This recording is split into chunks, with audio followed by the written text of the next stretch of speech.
Welcome to Larry's Library. This is the first Tuesday of October, and as part of my 6 weeks of horror, I'm doing my top 10 favorite horror movies of all time. Now, as is the case with most of my top 10s, I'm not professing these to be the top 10 greatest films of all time, not even the top 10 greatest horror movies of all time.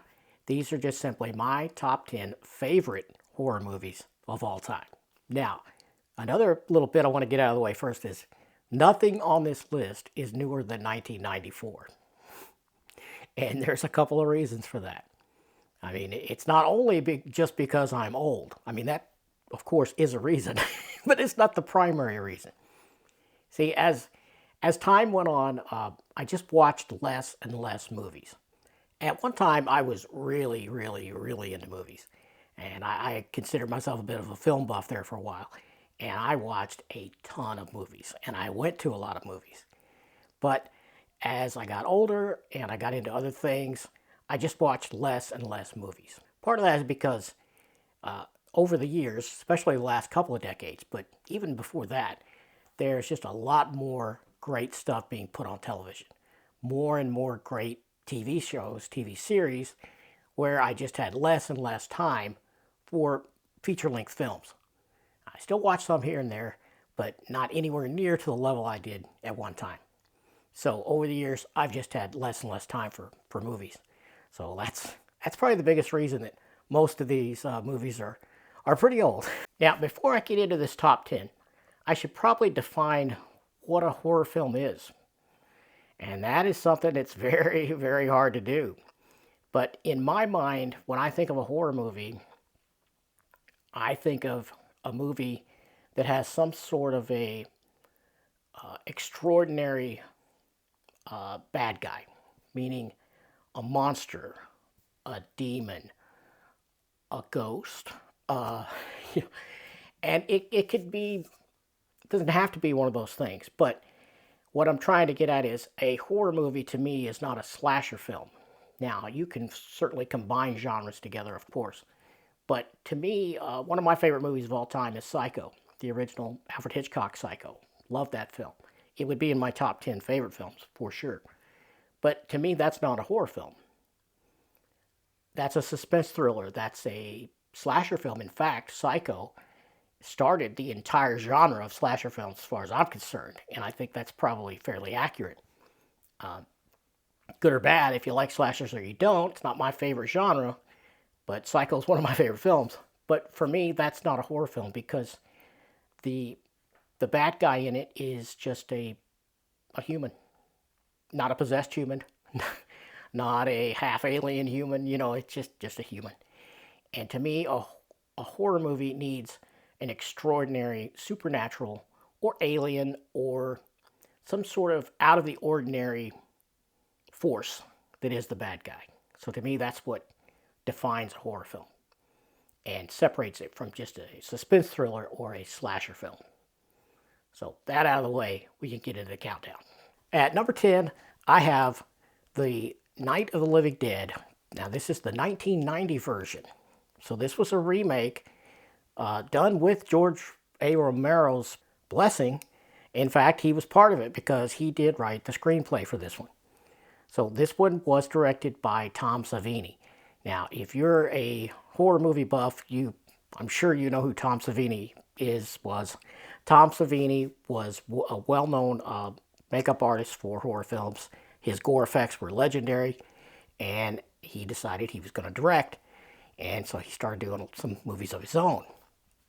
And like I said, this was the 1990 version of Night of the Living Dead, and the screenplay I have listed here is by George A. Romero and John Russo. I believe that's how you pronounce it. Russo? I don't know. And that is the same team that did the original Night of the Living Dead. But here I'm talking about the 1990 remake. Now, this one is in color, unlike the original black and white movie.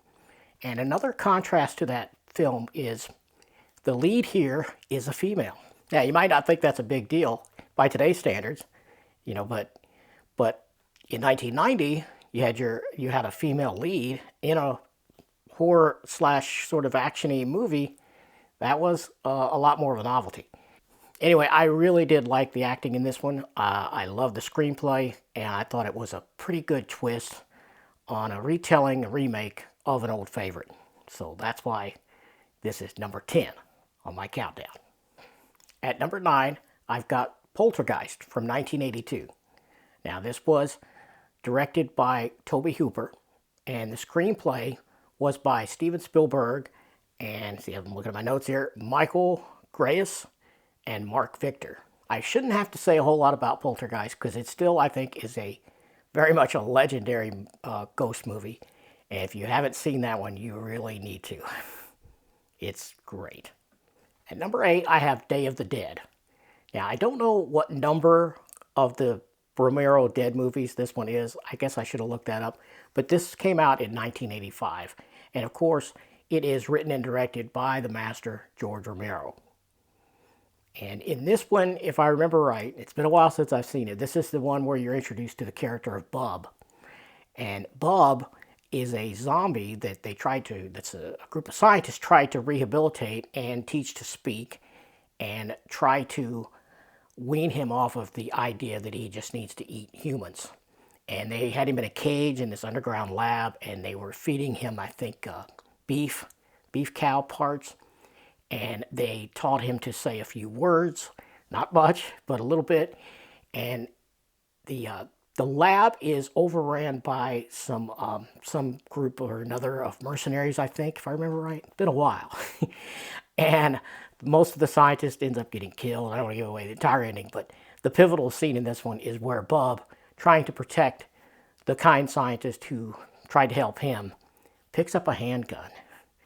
And, well, watch the movie and you'll see what happens. At number 7 in my countdown, I have The Wicker Man. The Wicker Man came out in 1973, and it was directed by Robin Hurdy, with a screenplay by, let's see here, Anthony Schaefer and David Penner. This one has a hellacious cast. This stars Christopher Lee and Britt Eklund and Ingrid Pitt. I mean, on and on and on. Lots of great people in this one.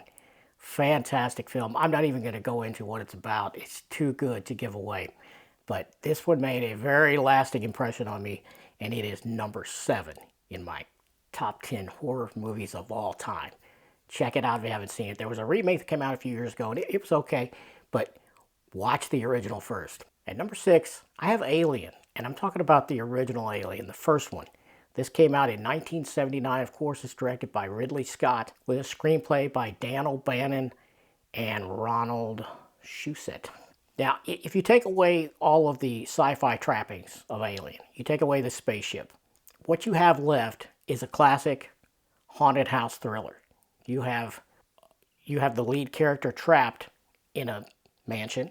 If it was a straight up old-fashioned horror film, it'd be a mansion, but in this case, it's a spaceship. And she's trapped in there with a monster. But in this case, it's an alien. And it is a cat and mouse game as it stalks her through the ship. And it's a horror film. It's a horror sci-fi film. Now, I realize the sequels to Alien veered off in other directions, and they were mostly, I guess, action rather than horror. But this one is definitely a horror film. And it is a great one, of course. Most of you have probably seen Alien. If you haven't, what are you doing with your life? Go watch Alien. Okay. At number 5, right in the middle of this countdown, I have not just one of my favorite horror movies of all time, but one of my absolute favorite films of all time, full stop. And if you want to see my top 10 of my favorite just flat out movies of all time, it'll be extremely difficult to assemble, but if you want to see that, let me know down in the comments, and I might make it one of these top 10s. But anyway, at number 5, I'm talking about An American Werewolf in London. Now, this came out in 1981. It's directed by John Landis, and also written by John Landis, written and directed by John Landis. And it is equal parts comedy, horror, and just a great time. If you haven't seen An American Werewolf in London, you've got to just stop whatever you're doing, go get it, watch it. I'm sure it's probably available streaming somewhere. If not, obtain it however you must and watch An American Werewolf in London. It is cinema greatness right there. It has a fantastic soundtrack, some of the greatest music and film combos you'll ever see. Just really fantastic stuff. Great acting throughout, and it has one of the greatest, if not the greatest, I think, that I've seen special effects as far as the man into werewolf transformation. It is downright painful to watch, and it looks painful as it should look if a man transformed into a wolf. So yeah, you got to see this one. It really holds up well, I think. It's fantastic, and it's number 5. At number 4, I have Fright Night, the first Fright Night. Now, this one came out in 1985, written and directed by Tom Holland. Roddy McDowall is in this one. He plays a Vincent Price sort of style horror movie TV show host, and it is great. Fantastic special effects that I think still hold up pretty good. Great music. This is a fun movie. If you haven't seen it, go check it out. Fright Night, the first one, the original, the best one. At number 3, I have Interview with the Vampire. Now, this one came out in 1994.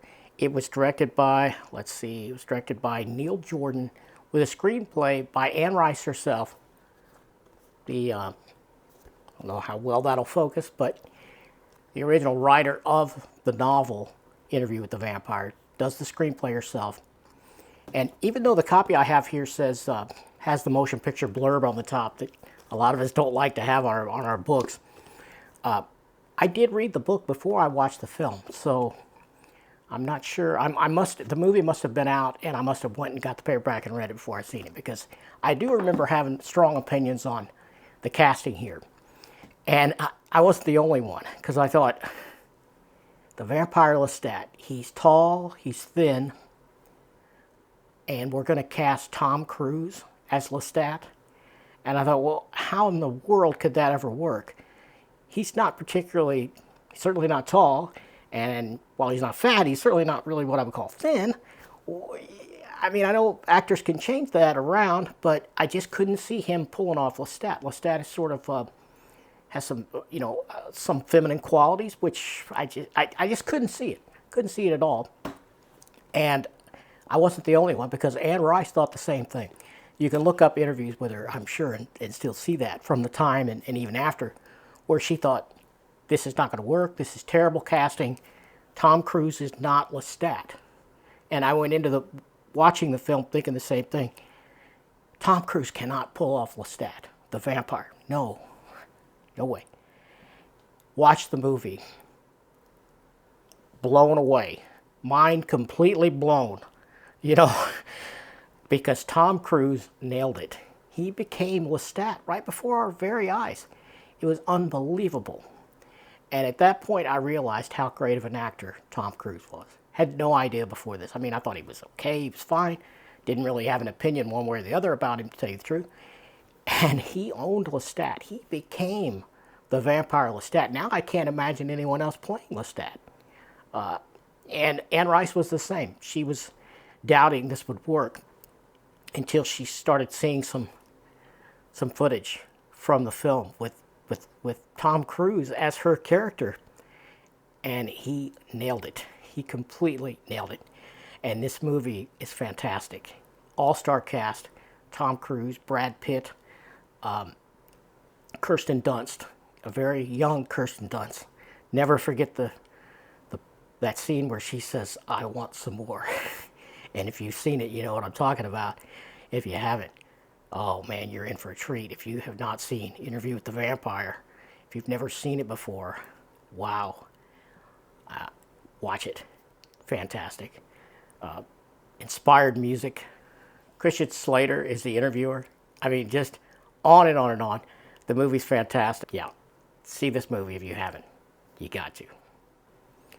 At number 2, I have Bram Stoker's Dracula. And there's been many, many versions of Dracula throughout film and comic books and every medium you could think of. But I'm talking about the 1992 Francis Ford Coppola version. Directed by Francis Ford Coppola and written by James V. Hart, with a credit also to Bram Stoker, who wrote the book, of course. And this one has a fantastic cast. You've got Gary Oldman as Dracula, and he just completely nails it. Much like Tom Cruise nailed Lestat, Gary Oldman nails Dracula. And one of my favorites of all time, of course, Winona Ryder, is Mina, his bride.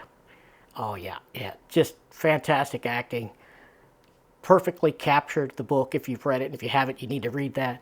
Yeah, I thought it was just a hellacious adaptation. I loved it. It's my favorite cinema Dracula of all time, and I loved it.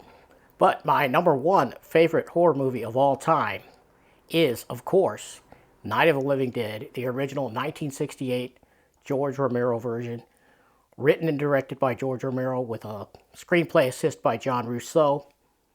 Russo? Not sure. Yeah, this is a great one. This was shot on a shoestring budget, and the gore effects still hold up to this day, in my opinion. And I've seen this movie over and over and over, various different cuts. Some exist out there that are cut way too short a running time. You don't want that one. You want to get as close to that original one as you can. And it was fantastic. I think it holds up, and it built an entire genre unto itself. I mean, we would have never had The Walking Dead, of course, without Night of the Living Dead. And not just that, but it has just spawned an entire genre of stories in comics, in books, movies, on and on and on and on. And I think it still holds up really well to this day. It's my all-time favorite horror film. So if you haven't seen the 1968 Night of the Living Dead, man, I don't know what you're doing. What are you doing with your life? Go watch it now. And that's all I got this week. I hope you have enjoyed this top 10, and I'm sure there'll be plenty of opinions about this. Leave them down in the comments, and we'll discuss them. And you know what? I'm sure I left out a lot of things, probably some of my own favorites, and I'm probably going to go, oh, shit, I forgot about this or that, once you guys start reminding me down in the comments. But I hope you enjoyed that. Give me a thumbs up if you did. Subscribe if you haven't already, and I'll catch you in the next one.